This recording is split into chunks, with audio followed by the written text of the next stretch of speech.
Welcome to the Cross Culture Podcast, your place for all things sci-fi, horror, fantasy, God, and action, and movies, and television, and print. All the things you love, all the things we love. All the good stuff.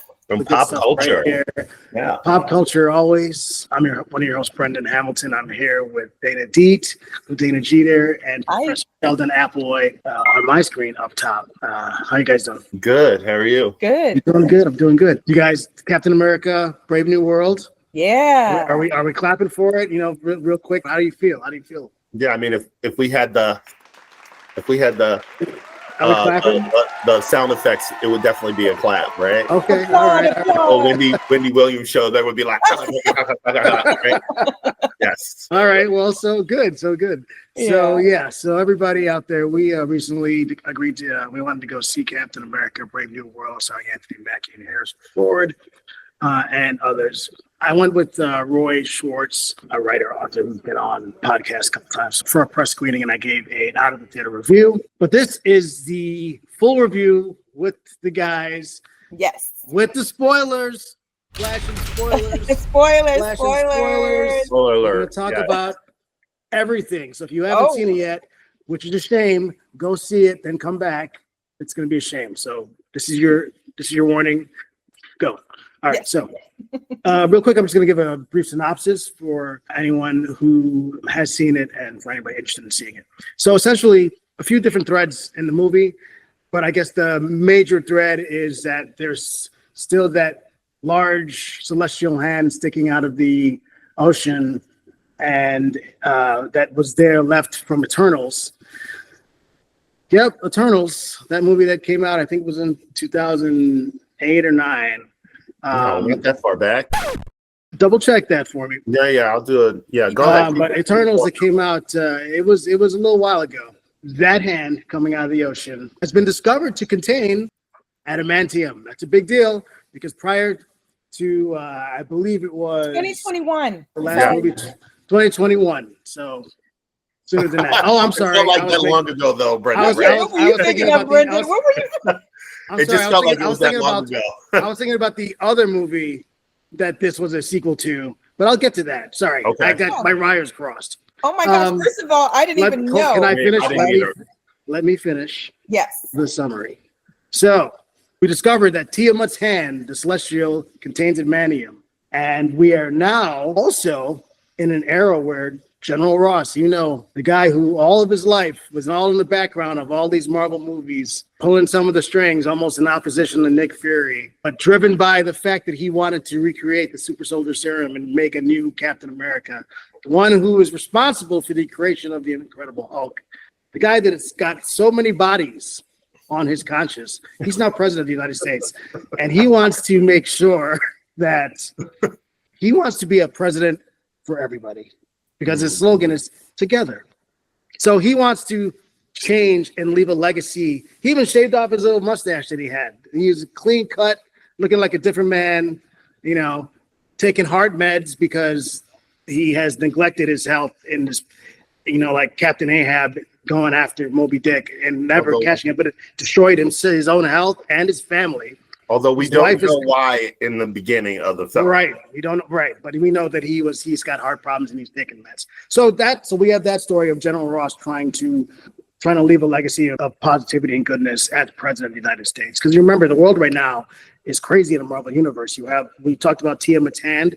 We talked about a brand new African country coming into the public sphere, changing the power dynamic of all the powerful countries on the planet, to the point where France tried to go steal their precious resource from them, vibranium. So there's a massive power struggle going on right now. And General Ross thinks that his first act as president, to show that he is a benevolent president, is to share the adamantium from Tiamat's hand with everyone on the planet. Right? I think his motivations are a little bit of, you know, he wants to be benevolent, but also a big middle finger to Wakanda. Who knows? But so you have that thread, and then hold on one second. Chad, let me just finish. And then the other big thread would be Anthony Mackie's. We're fresh off of Falcon, Winter Soldier. He's still, working out his role. And, is he Steve Rogers? Is he not? Is he trying to be Steve Rogers? He doesn't have the serum. So what does it mean for him to be Captain America? And at the same time, he's got this relationship with Isaiah Bradley, who is the OG Captain America from like the 60s that they imprisoned, but they hid his history. And he wants Sam to have nothing to do with the government. He thinks there should be a Captain America, but he thinks the fact that Sam is so hungry to be booed up with the president is problematic, right? So these are the threads that are going on in this movie. And yeah, that's a general summary. I think it's probably important, and I think you did it somewhat, but for those who are not like super fans of Marvel movies, it might be important to tell the listeners, the audience, where Captain America Brave New World falls on the MCU timeline. I know you did mention Falcon and the Winter Soldier, but like where would this fall exactly? Like, it's after the blip. Yeah. Right. So essentially Captain America Brave New World, if you just want to talk about it like a production standpoint, this is the cap on phase 4, right? So this is the last movie that was Bob Chapek before Kevin Feige has now taken the reins back again, right? So that's why for me it's hard to say what the movie's about, because it's wrapping up so many of those threads. Tiamat's hands, the questionable weird Hulk backstories that they can't really touch because of how the rights work still. And then still what they're trying to do with Anthony Mackie and Captain America that was started in Falcon and Winter Soldier. And this was supposed to be originally a series, if people remember. And then after Chapek stepped down, they had to do reshoots and they decided to make it into a movie, right? So, I find it interesting that some of the most memorable parts of the movie were part of the reshoots. Like that whole Sidewinder story arc, that was a reshoot. That wasn't in the original, right? So essentially, it's the wrapping up of phase 4. It is after the blip. It's after the hand, after Eternals, Multiverse of Madness, all of that stuff. This is the last part of that. It's after multiverse, you said. Yes. Yeah. Okay. First off, what do you guys think of the movie? I enjoyed the movie. I mean, I would like to start with the positive. I thought Anthony Mackie was great as Captain America. I really did. I thought that I don't want to compare him to, Steve Rogers at all, which a lot of people are doing that. But yeah. Because he brings layers to this role, he brings humanity to this role, he brings vulnerability to this role. And that's what I really liked. I liked that he doubted himself.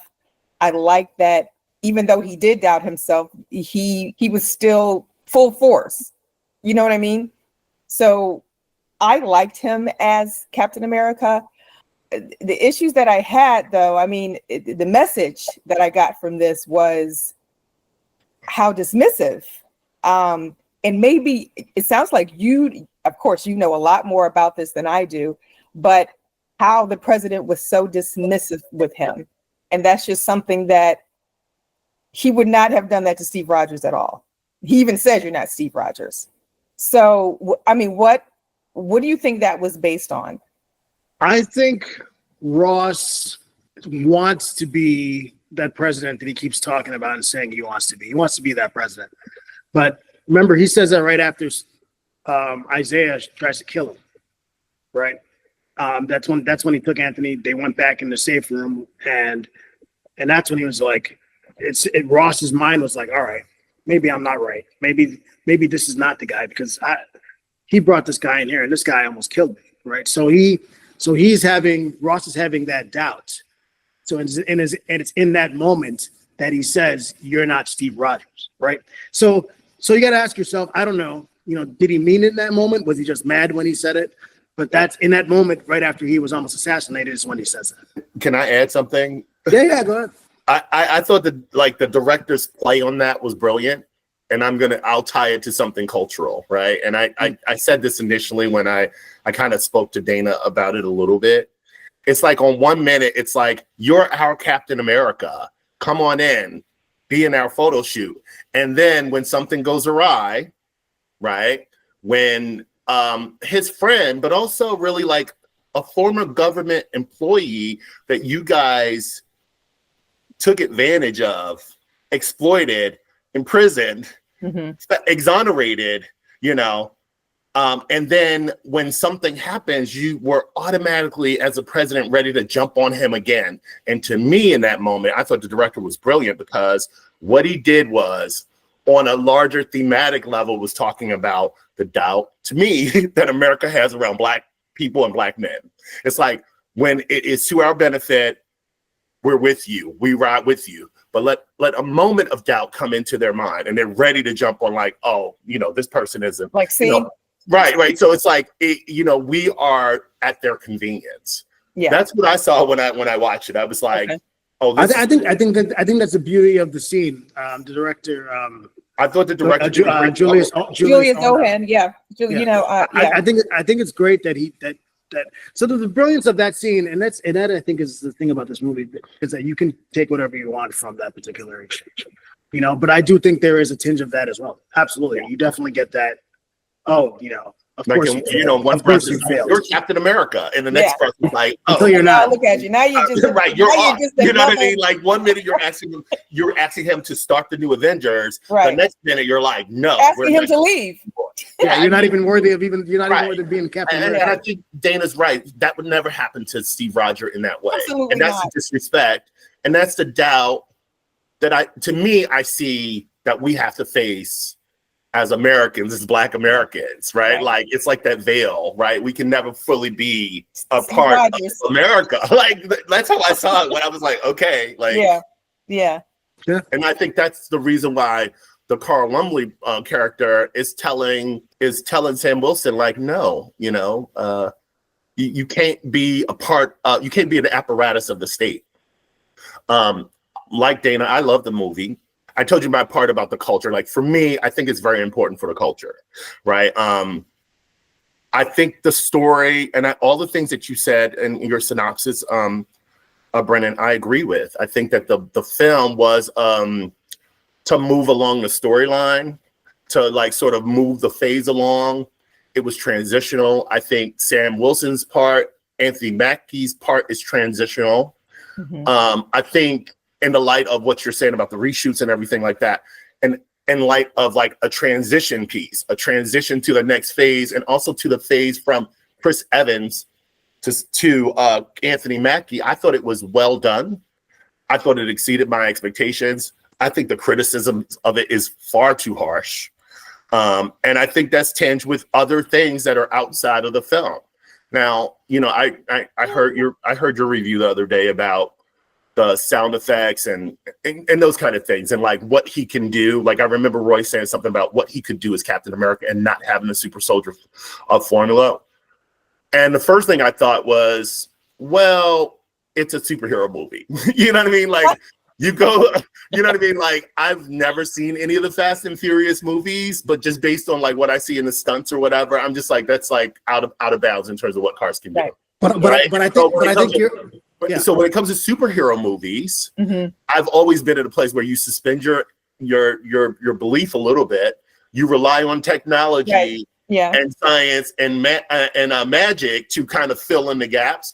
And for me, the gap was that the suit was made in Wakanda, that the suit had these capabilities that we didn't fully know, and it could do things that maybe challenge the conventional norm about what humans can and cannot do. So like, that was my right. So you know what I mean? Like, so Brendon, I mean, the beauty of vibranium. Wait, let me just really quick address that particular point that he's. Well, no, but okay. But isn't the beauty of vibranium is that it is made to for impact, right? Right. So this is the thing. So yes, but also yes to what part? There comes vibranium is used for it's loosely associated with being able to absorb energy, absorb and redirect and all that kind of stuff. Right. Yeah, like it's kind of loosely right. That's the kind of thing, right? Yeah. Which is cool. I got no problem with it. But my issue with it always is that, you know, it's gonna become a MacGuffin soon, where it's gonna be like, well, why can't he just run across the sky like that? Dummy, it's made of vibranium. Of course you can run across the sky. So I just feel like there has to come a point where we have to set some limits on what vibranium can let a regular human being do. Like even T'Challa has. But I mean, we has haven't. eaten- But they haven't even established T'Challa the has eaten like the parameters. fruit, which Right, gives that's him- true. gives Sheldon, him they have powers. not established the parameters. Right. And listen, didn't Like so these purists who are didn't- like, well, it can't do this. I'm like, how Right. how do you How know? do You you- how don't do we do it. know? The only thing that he there's only a couple things that he did where I was like, nah, man, nah. Yeah, but Brendon, what is Why this? the what the hell? That's a Thank good you. effect. I like it. Thank I you, mean, Elon. There's only Wait a minute, Brendon, but there's the no- one thing the- that you talked about was when he fell out of the plane and you're like, your legs, and your legs should have been dust. this like should have been Jello. And Yeah, but Matthew- listen, look, but didn't Iron Man do some stuff that he should have been dead like 10 times? I feel Didn't like he like yeah, but fall from the he- sky and just he didn't but get he didn't- beat down and listen, let me tell you what he didn't do. Iron Man has yet to land at supersonic speed and use this and be able to go, wait for it, and then knock back like 7 guys. Because Iron Didn't he use, Man's legs would be like didn't he it use was like cool. But Yeah, it looked didn't- cool. he went like this. No, it looked cool as shit. I didn't he looked at it, use it a looked cool. vibranium vibranium power to like, Yeah, and he like pushed him back. I was like, yeah, I'm like vibranium power, like the purple power. You know what I mean? Like, I'm good with the purple power because listen, that's fine. makes Listen, sense to me. listen. My thing is this. And that's what I was about to say when you were saying this earlier, Dana. I was going to say those complaints are nitpicky. I think Yeah. I think people are nitpicking. That's Even though for me, that was kind of laughable. I was like, all right, whatever. Let's go. Oh, Let's you're go. a man of science, and for people in an age where I'm gonna keep saying this shit. You're a man of science, as Well, am no, you I. said it right. It's like it's a I superhero suspend movie. my belief. Yeah, If yeah, others yeah. believe they Yeah, can walk true, around true. without vaccines, then we can believe that Captain America can fuck up some motherfuckers. You know what I mean? No. Stop, I full agree stop. with you. I agree with you. I agree with you. I agree with you. I agree with you. I just want more than anything else. I thought it was cool. I just for myself, I was like, all right, check. They need to start saying what vibranium cannot do now, especially I guess because it's not now gonna you have matter since there's something adamantium. stronger. So now you got to clearly define what these Yeah. miracle metals can do. And I Right? agree with you. Like when they were talking about the Eternal, like the discovery, and they were describing it, I was like, well, how? And I've always thought this in the comic books as well. How do you distinguish vibranium from adamantium? Like, I know adamantium is more stronger. I do know that, right, from comic canon. But like, what's the distinction? I'm not very clear on that. And I wasn't sure if I wasn't clear on that because I'd stopped reading comic books, or like, was it always blurry? And I think it's always been I blurry. think it's always been blurry, but I think in general, adamantium, I think as you stated, is the hardest substance. But vibranium is you can do more with it. Plus, it has that ability to be able to absorb and redirect energy. I think. like and sound and stuff, And right? sound and yes, exactly. Yeah. Right. Oh, so that was So- going to be my question to you guys. Was this mineral that they found, was it in the comics? So you're Yes. telling me that it was. But okay. not that way. Like not. the Yeah, way- they didn't that way. discover it this way, right? Yeah. Yeah. Okay. This is- Okay, cool. This is their way to be able to start talking about X-Men and Wolverine and all that stuff. Okay. Because Okay. that's adamantium's in his bones. So in general, so we talked about some positive things. Any other positive Yeah. things that we missed?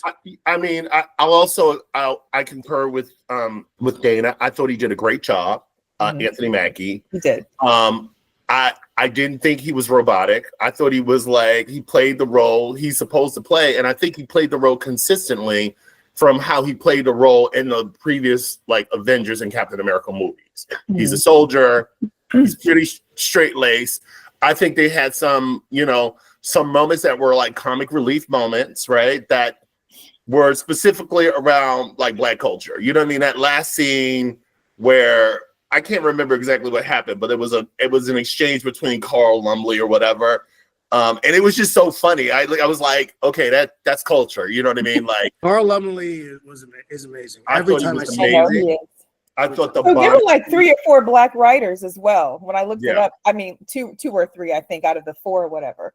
Yeah. I thought the bond between them was great. I thought he played the role well. I thought he was funny at times. I thought he played a good leader. And I don't think I wouldn't compare them because Steve Rogers is different from Sam Wilson, and Chris Evans is different from. Well, I'll say this because I do know what you're referencing because of the out of theater review. I do hear that. But before I respond, Dana, what do you think? I thought the casting was great. I mean, I never remember his name. What is his name? Who are we talking about? Which character? Oh, Esposito. Yeah. Giovanni. It was great casting. But if we're still talking positive. Yeah. Okay. Yeah. All right. I like the special effects. I did. Yes. I like the special effects. I'm not like a crazy special effect person, but I love that. I like the scenes with the Red Hawk. Actually, I like the whole like Washington cherry blossom scene. I loved I loved it. I don't know. Yeah. I like the way it looked. I wanted to like it. But I'll get to that later. Go ahead. Yeah, I mean, for me, I love the aerial special effects. I thought those were great. The fight scenes, I thought they were very, they were engaging and fast paced, and I mean, I liked it. Those scenes over the ocean with Tiamat Tan. That was cool. They were great. Those were great scenes. Yeah, that was so good. So yes, I loved all the action scenes. Yeah, I loved all. I love like the new ways he fights with the wings and right. And he used the boosters to push them and like all the aerial fighting stuff. I'm like, that stuff is so cool. Yeah, because he more moves. He moves around where Steve is kind of like in one place and just kind of it kind of shows how different their fighting styles are. So the action sequences were pretty cool. Though I will admit there were some, and I wonder where. Well, I guess so. Well, we'll get into some of the maybe not negative, but not opportunities. I felt like some of the fight scenes were kind of clunky. There was a couple initial like that fight scene in the hallway with Sabra, who is supposed to be the widow, trained at the widow school, like Black Widow. Sabra is the agent, where she's like this tall and like takes down. Yeah, that was clunky for sure. I agree. That was like that. I wasn't convinced. I mean, I know she's a good actress because I've seen her in other things, but I'm sorry. Who are you guys talking about? The little small woman. I'll tell you. Oh my gosh, she was the head of security. I did not like. Oh my god. It was not believable. For her. She was so unbelievable. She was mousy and teeny. She weighed like 80 pounds, and her acting just wasn't all that great to me. She was not convincing. Sorry. I didn't agree with that either. Her real name is Shira Haas. Yeah, that wasn't convincing to me, and I really didn't like her. I wasn't believable at first. I grew to like her, but I did not. Yeah, I didn't. Yeah, but I didn't mind her. I just didn't buy her as an ex Black Widow at all. Like, and as an expert. Yeah, I mean, there you go. So then why? You said you don't mind her, but she wasn't convincing. I don't. So she was fine as a government agent, but a government agent that was also a spy. No. Yeah. Okay. I just didn't buy it. It was like no shade to small people, but I was like, who is this little girl? And how how's she running this government? I just it wasn't believable to me. It was not with this baby voice or whatever. But it's comic books. Right. Yeah. Sure. Yeah. And you didn't eat with that comment. We know.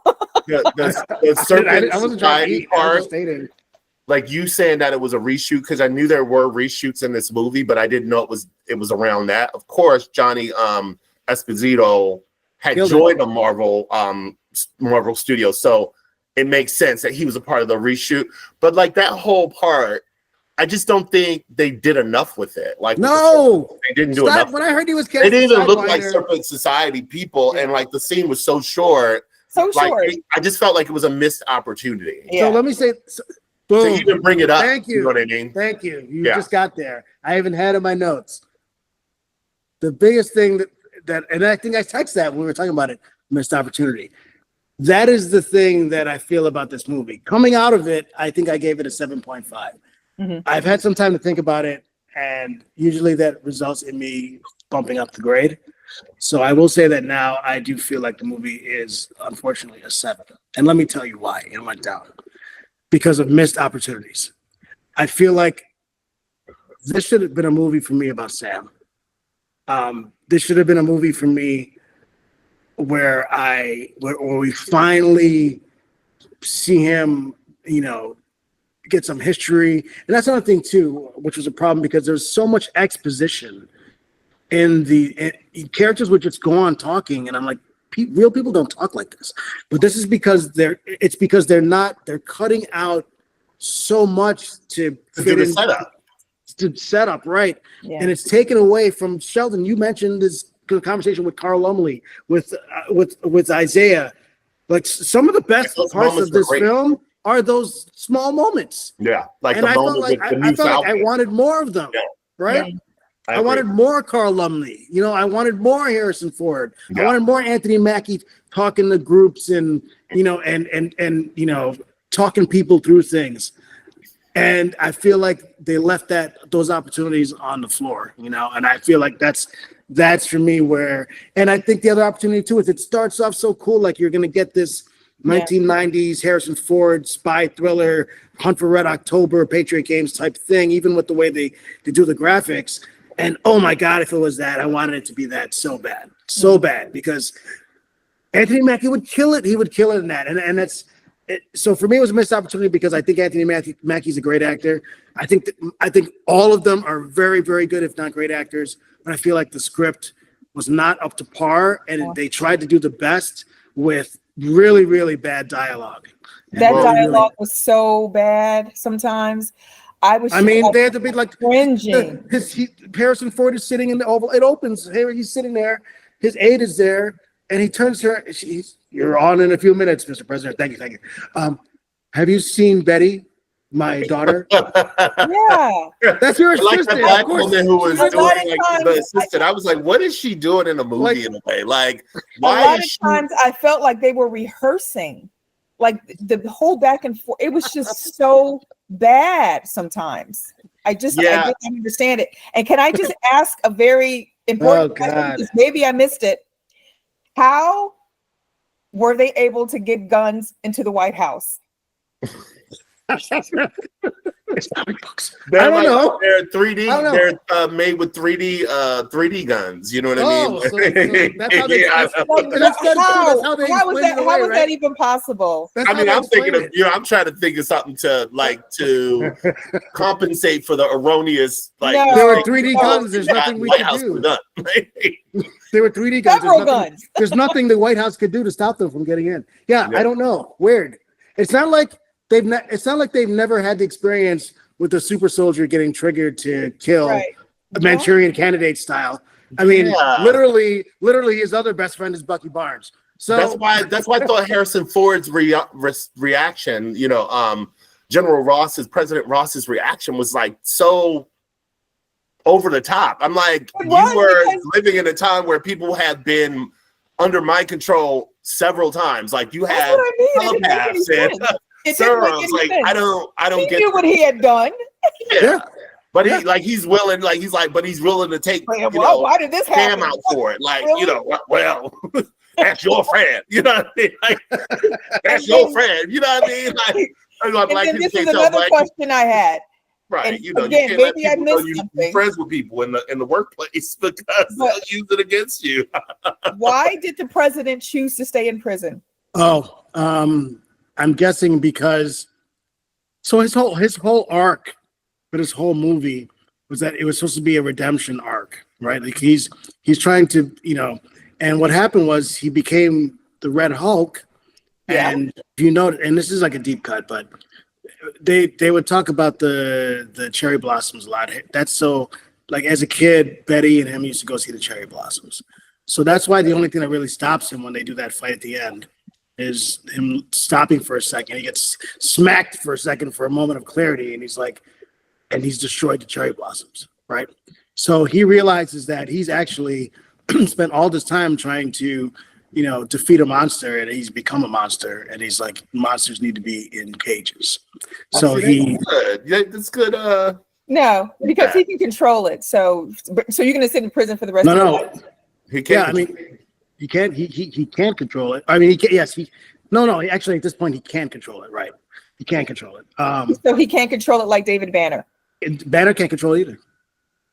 When he gets mad, not if he gets too. Not if he gets too mad, he can't control Exactly. it. No, I understand that. That's the whole, okay, but Yeah. okay. Well, I'm and remember, gonna let you guys have that because it's No, so it was redemptive. It was redemptive. That's what you're saying, Brendan. And I see that. But I think there's something, Dana, you're missing too. Also, the place where they are keeping him in the raft. Yeah. It's an isolated prison underwater, far away from any landmass, and it's specifically designed to house superhuman criminals. So there's other super strong people too that are housed in there. That's why they have them. Their hands are locked up. They have them in super strong cages. They have force fields. There's all kinds of stuff that's like it's not just bars. It's a 360 for him, right? Because he started hunting Hulks, right? Like, and was he created the Hulk. Yeah, created the Hulk, hunting them. You know all the stuff around superheroes, and now he's turned into the thing that he despised the most. So that's a good explanation, Brendan. I thought it was good that he was in prison and that but I thought it was a critique of something else larger. Like, I committed these crimes, I should go to jail. Right. Like right. I thought it was a dig. I thought, you know what I mean? Yeah. Which we went to this panel yesterday and we're talking. No, but you're right. It could be too. It could be like an acknowledgement that I committed crimes. Even though I'm the president, I should be in jail. Yes. I'm the president. I committed crimes and I'm in prison. Yes. I mean, where I belong. and in terms of, we went to this panel yesterday on like hate and and we'll talk more about it in another episode. But I think these are it was the intention of the writers and the director. These are the small ways in which art and like comics or whatever are going to push back against injustice, right? You saw the same. I mean, and I told you to watch out for this Easter egg in Invincible, but you saw they made when they made a talk about treason when Mark broke into the Pentagon. Did you see that? It was like. Yep. So this is the way they're subversively getting reinforcing the norms, the things that should be normal, the things that we once upon a time agreed were red lines. So I thought the movie was thoughtful. I thought it had connections to things that are happening in the world right now on some levels. Yeah, absolutely. I think it was definitely relevant. I just thought it was like 3 different movies, and it was never at any point a Captain America movie. And I thought it was a follow up to I think that's when I met the 2008 Hulk movie. Like it was a follow up to like that and I think that is in the end it's going to be the downfall because you as you're watching it and they're making references to things in movies that happened over a decade ago, to characters that some of them have been recast. You have a Hulk movie with General Ross, who's been recast from William Hurt now to Harrison Ford, Liv Tyler. You're bringing her back. Where some people don't even have her as a reference. Yes. As a reference to Betty Ross. And you bring back the leader who was also from that movie, and you bring him back in such a weak way that it's almost comical. This guy's supposed to be a criminal genius mastermind, and he's like walking around in like a sweatshirt. And I don't know. It was odd choices, but it illustrates that in the end, Ross does belong in prison, and he knows it, because while he's on this ascension of trying to be that better president, he had this man locked up all his life, working for him from a prison so he can use his genius to ascend to the point to where he's at. Right. But don't you see, and again, this was something that they talked about at the panel, you guys can both like sort of chime in. Don't you see this as the problem with these big studios and these big companies right now? Because they run interference in these scripts. They run interference in these scripts to advance their agenda, to advance their storylines for the next big thing, the next film. And so really viable actors and viable characters fall by the wayside with your effort to promote the next big thing. Right. And to me, that's why I saw this movie is very transitional, because I can see, and just based on the stuff that we just learned about with the X-Men 97, former showrunner or whatever. I could see them lording over the writers, saying like, we need to get to this point for Doomsday. Like, you know what I mean? And really that driving No, you're right. Because writers and the director. You know what I mean? That was the orders under Bob Chapek. That's why he apologized in 2022 before he stepped down to everyone, saying that he failed because his orders were, because they created Disney Plus and they had Star Wars. His orders were to everybody: produce as much shit as possible, and get it out as quick as you can, because we got to launch this service and we need content, right? And so he is directly responsible for some of the trash that's come out, not just in Marvel, but also for Lucas, for Star Wars. And then people become the collateral damage of it. You know what I mean? Absolutely, Like, so this film, Sam Wilson, they get all the heat because they're not making quality products, because they're trying to rush, And that's why it upsets me, because I wanted this movie for Anthony Mackie to be the movie where he gets his due with a good script, a good political espionage thriller, with Harrison Ford as the president, Mr. Get Off My Plane. The opportunity was there. The movie ended with the Hulk scene, which is supposed to be the crescendo, but that is on every piece of marketing. We've known that scene was going to happen the entire time. That aerial battle over Tiamat was way more exciting. That should have been the end piece. Yeah. It's like they didn't know what to do. Even the promos with the Red Hulk and, him kind of like, I just thought that's really stupid. And so again, I feel like they've actually done imagine, Sheldon, if you didn't know that the president turned into the Red Hulk until the end of that scene. That would have been great. You had no idea that, yes, Red Hulk was in the movie, but you didn't know it was Harrison Ford. You didn't know it was the president. I mean, I think they imagine the shock that the audience would have had. Yeah, I didn't know. I think they spoiled the movie. That was going to happen. I knew that was going to happen. I think they spoiled the movie. I think they spoiled, like Wicked, when you're putting all of this stuff in the promos. Right. You kill the film if you do too much. Yeah. And if you don't make, you're right. I think that Sam Wilson needed to be in the promos in a very commanding way, whether it be he's flying, whatever. But I just did not like these things. They looked like they got it right towards the end. They had that one poster where he's like this, and it was like wings are like in a triangle down, and it's like painted, and he's like looking like aspirational. They get it right there, but it was way too late. So do you think they just didn't believe in their own script? Yes. Okay. I think they couldn't shelve it because it's Anthony Mackie, so there's no way they could shelve it. So they sunk $20 million into it to do some reshoots. They got Giancarlo Esposito to be in it because he's a name. They already have Harrison Ford, and they were like, we had to cut this up and shoot it and package it so that we can get this out there. And they definitely threw some stuff against the wall and to see what would stick, right?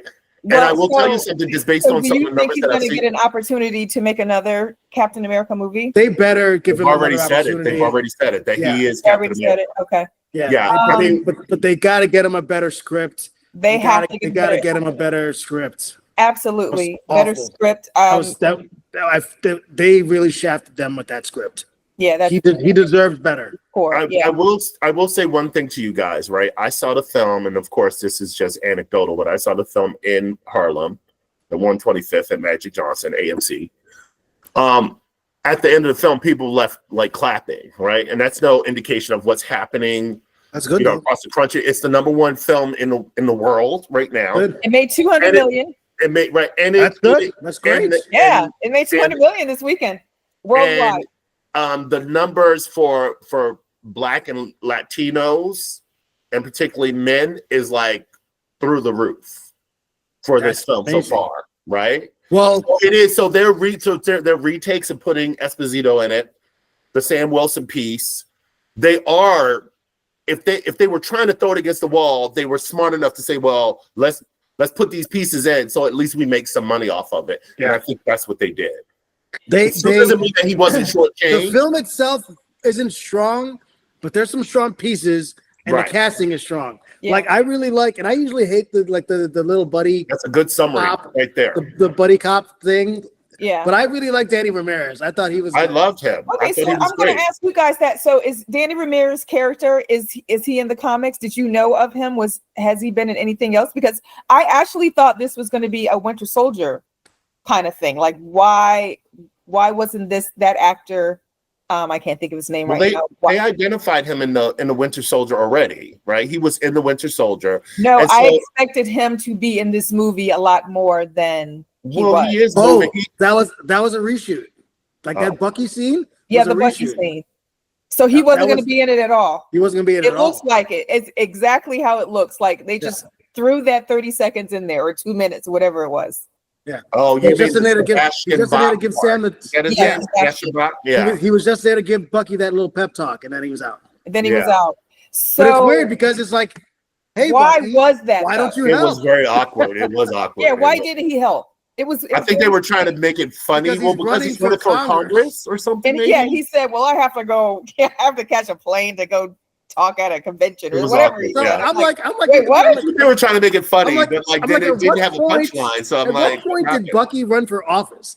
Right. So That's what I'm talking like, about. what's- Yeah. I'm like, what's happening? But I did like the Falcon. I did like the Falcon piece, and I did like that the character, the guy was just like he's playing his position. Like, you know, he's like, "You're my hero," right? Like you Yeah. said before, those moments are really great. He's like, Yeah. "I didn't aspire to be whatever. I aspired to be like you." Like, I love Yeah. that, and we did need more moments like that. We did need more moments for Anthony Mackie's Sam Wilson's character to really. Yeah, that was really Yeah. That was really well put too. That Steve, that people I love that. look up to Steve, but people aspire to be you. I think Yeah, I that thought is that was really great. nice. Yeah. Yeah, it is great. It was great. Because It he's a was. solid, he's solid. You know what I mean? He You know, you is. can rely on He him. really is. Even when they like during Civil War, it was like, "Yo, I'm riding with you." You know what I mean? Like, Yeah. Yeah, I'm rocking with you, Steve. Like, Yeah. So I love that. yeah. So I at think any point, though, like in the comics at all, did Sam Wilson ever take the serum? no, Okay. not yet. But I feel like at this point He should. he should. It's either that, or they start getting like a Jason Bourne director, or like a John Wick director in some of these movies, so that at least if he's getting beat up like he's clearly getting beaten up, like dude got stabbed and he does not have the super soldier serum, and then he was just like wrap me up. Vibranium. I'm Like he still sorry. had blades. I'm like in him. vibranium. Sorry. I'm like, you got a Vibranium is blade the shit. in You better you. get some. I'm like, I separated my shoulder when I was like 19. That still bothers me.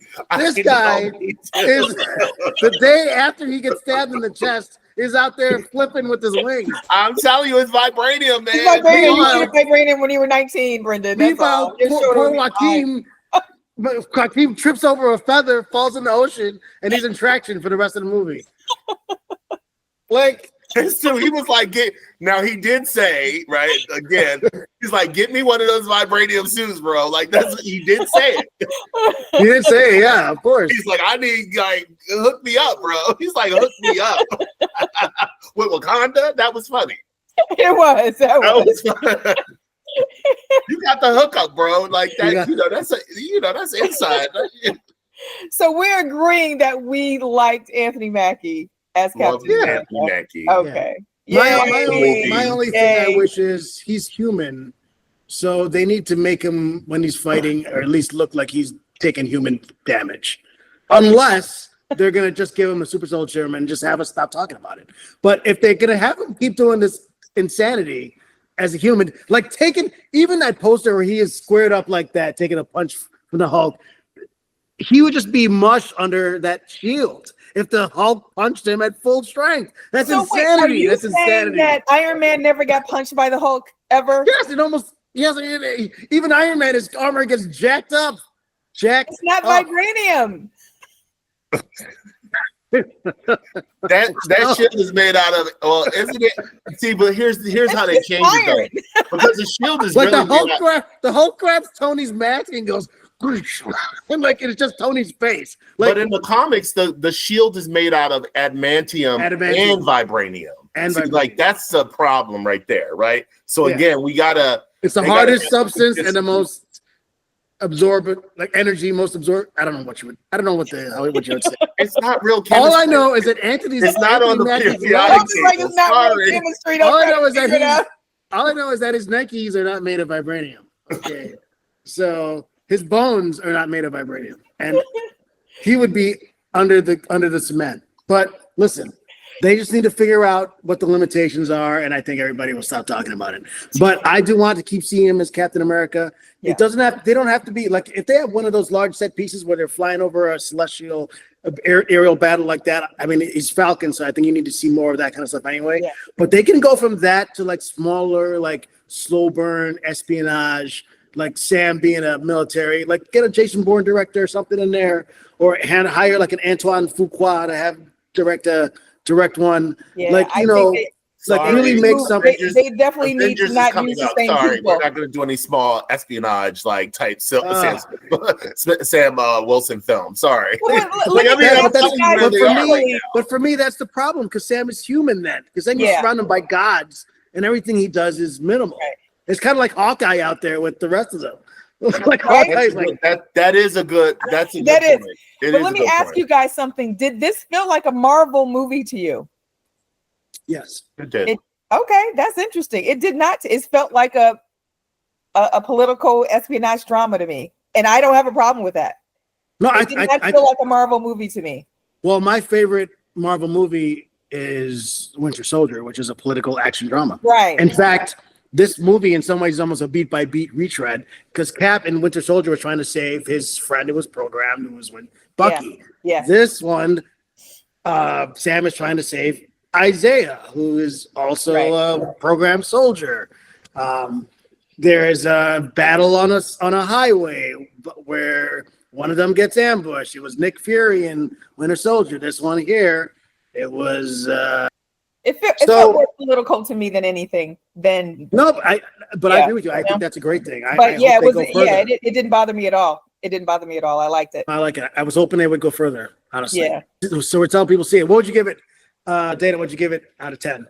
All right, and this has nothing to do with Mackie, but I'm giving it a 7.5. Okay. If the script was better and the dialogue and all that, and I would have loved this movie. Probably would have given it a solid 9, but 7.5 because this script was challenging. I like that. I like challenging. Yes. Shell, what do you think? Initially, I was going to give it an 8 when I saw it on Friday, but for the reasons that I had to think about over the last 2 days, a 7.5 as well. Yeah, I think we all got the same feeling, which is cool because we saw it separately. Yeah. We all kind of have the same feeling, Yeah. right? So it means we're all tuned the right way. Right. So I like that. The reason why it upset me though so much, and I moved the score down from a 7.5 to a 7, and it was talked about in that panel at Cosmic Con. I don't want them to now start targeting Anthony Mackie and the Falcon brand and this version of Captain America, like try to review bomb his movies and all kinds of stuff. Yeah. The best way to combat that nonsense is to make sure they put out good stuff with great actors instead of putting out mediocre stuff. Yeah. So I'm a ultimate supporter of all things comic books and of course Anthony Mackie. Marvel needs to, and I think that's the whole point of this being the last movie from old management is now with Kevin Feige going forward. They're slowing it down and they're going to focus more on quality. I hope they just do Anthony Mackie and this version of Captain America more justice in this next phase because I don't think they treated it well prior to this. I'm sorry. So this was the last movie in phase 4. This is 4. So Yeah. this was the last movie. Yeah. Okay. What is next? Phase 5. What's the first? Fantastic Four. That's right. Okay. And that's this summer, right? Yep. I Let's can't talk wait. about this You're summer. excited. right? You are so excited for Fantastic. So excited for that movie. I can't even contain myself. I hope it's great. Me too. I hope so. I don't know. I'm a little like for the reasons that you said. I'm disappointed that Anthony Mackie and the Sam Wilson character have to pay the consequence for them being in their transition and trying to forward their timeline. That really annoys me. I agree. And the heat that you're hearing and the backlash you're seeing on social media or whatever, I don't think is reflective of like either the character.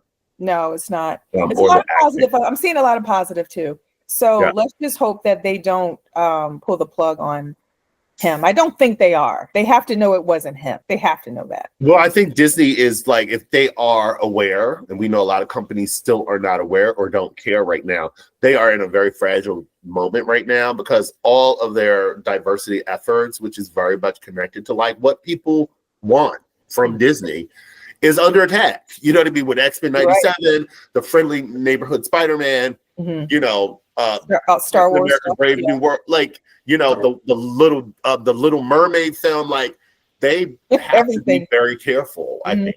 Yeah. But I think also, I think to your, I think both of you said this actually prior to us going to see this movie, to combat that, Sheldon. It's also something that was talked about at Cosmic Con. We got to make sure we go out there and we support these things. You know, not blindly, of course, and not be no hair on our tongue when it comes to criticism, because we at the end of the day, as we're stating, the better the material is, you know, the more of it there will be, you know.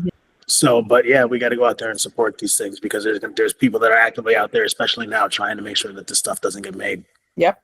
We got to hold these companies their feet to the fire. You know what I mean? I think that is something that we need to do. Like, and we'll talk more about this later. I know we plan on having another episode where we're talking about the stuff with X-Men 97 and the folks that we met at Cosmic Con, but I think it's a larger conversation about the, like, you know, our responsibility as consumers and how we handle dealing with, you know, these attacks on things that we love and how we support them, right? I think that bears a conversation sometime in the future. Yeah. And I think to your point, to ensure that Disney continues to make these things, when they make movies that with characters that we love, we got to make sure we go out there and support it, especially when they're under attack. Because what do they answer to? They answer to the bucks. So if they're gonna keep doing the things that we like to see and putting those characters up there, we got to make sure we actually make the effort to go to the theater and support. Agree. Anything else in closing before we wrap? This was fun. It was everybody fun. go see it. Go see it. Question though, before we wrap, because you mentioned, Dana, that you didn't know that the president turned to the Red Hawk. What was your feelings when you saw it? Did you know before that you saw the movie, or? Oh no, yeah, I knew because I asked you and you told me. Oh, okay. So you spoiled it for me, Brendon. I mean, it was in the commercial, wasn't it? They showed his hand like from behind the podium. I'm like, spoiler! Yeah. Everybody knows But now. I didn't see that.